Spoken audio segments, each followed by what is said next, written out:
What's going on, folks?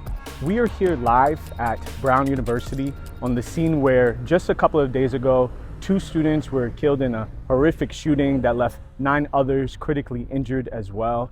We're going to break down today the latest on this story and how it weaves into a larger conversation about gun violence in our nation. Welcome to Age of Impact. So behind me is the Barris and Holly Engineering Building, where just on Saturday, December 13th, a shooter entered an economics review course and began to shoot students within that course. There were 2 students who lost their lives in this tragedy. Their names were Ella Cook and Muhammad Aziz Amirzakov. 9 other students were also seriously injured in this tragedy. You can feel the tension still on campus as the perpetrator of these acts is still at large. Police are searching all throughout the Providence, Rhode Island area, as well as the local region. They have released information to try to bring in any sort of tips they can to help them figure out the individual who committed this crime. So far in the year 2025, we have had 75 shootings on school campuses across our country. 75. 43 of those have taken place on college campuses, just like here at Brown University this past weekend. The question that we have to ask ourselves is, why do we accept this as a society? To have a culture in which children are losing their lives to guns on a daily basis. Part of what, as I'm standing here, I'm really reflecting on is what it must be like to be a student at this time in America, knowing that these sort of tragedies happen frequently, that at any point while you're simply trying to study in an introductory economics course or on campus with friends or trying to learn about things that are going to make a difference in your future, your life can be at risk because we have not done anything about the gun violence issue in our nation. Kids here at Brown and across the country deserve better than having to live in fear that they can be killed simply for trying to create a better life for themselves. I'm a pediatrician. I have had the unfortunate honor, if you will, of caring for a number of children who have been shot before. I used to help facilitate a support group for teenage boys who had survived gun violence. I've come to intimately understand the ways that gun violence impacts so many young people and so many members of our community here in the United States. What we have allowed for in the continued perpetration of gun violence in our country is nothing short of a travesty.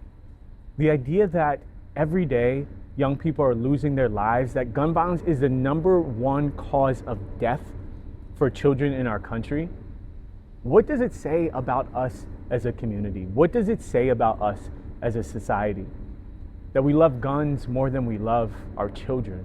That we have politicians who are unwilling to create even the most basic levels of common sense laws to decrease gun violence in our country, to protect our children, to protect our college students, to create a country in which you don't have to be afraid to go to school or to the movie theater or to the park or to the 5th grade.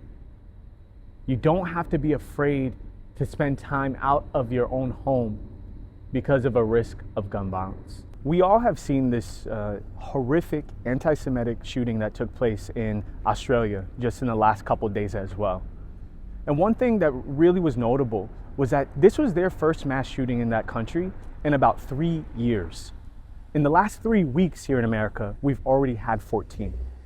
We have an epidemic of mass violence and gun violence in our country that is beyond time that we step up and demand of our politicians to change the laws and of one another to change the culture around violence and around guns. The impact of gun violence in our country is something that we frankly ought to be deeply ashamed of.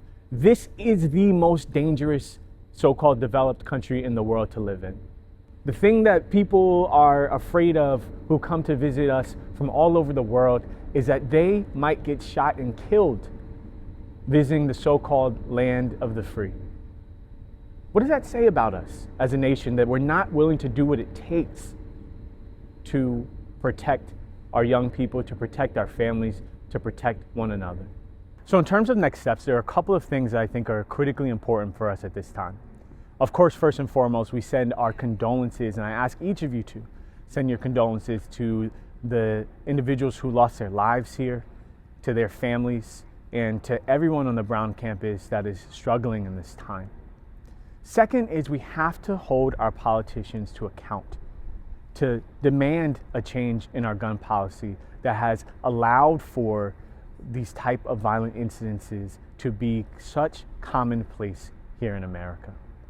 And lastly, we have to really start to reflect on the culture of guns here, the obsession around guns in our nation that have contributed to the over 40,000 gun deaths that take place each year, that have contributed to the 75 school shootings that have taken place so far in 2025, that have resulted in the deaths of young people across our country.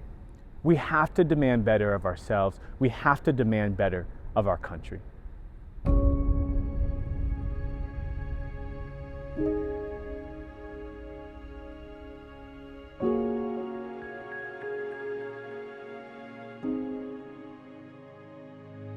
Okay, my friends, that is our episode today, and this is actually also our season finale. We will be back with another season of Age of Impact at the top of the new year 2026. In the meantime, we're going to continue to provide you with great content, great information. So make sure to like our episodes, make sure to subscribe to the channel so that you don't miss anything, and definitely follow us on social media, especially on Instagram and on TikTok at Age of Impact Show.